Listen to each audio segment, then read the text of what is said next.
This is how you can change the text alignment on Google Docs. Take for example this document with multiple columns, and right now I'm using the left alignment, which is the default alignment for every document on Google Docs. But of course I want to change it to something else. So what I need to do, I have to select the text that I want to change the alignment. You can use the keyboard shortcut Ctrl+A to select all of them. You can also just put the cursor at the very top and then hold the Shift key on the keyboard and then click at the very end of the paragraph or the content to select the entire text.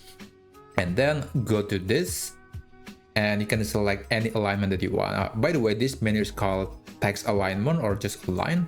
And then you can select center align. You can also select right align. But in my opinion, for this type of content, which is a paragraph in a column, I think it is best to use the justify alignment. So I think this is going to make the document a lot better.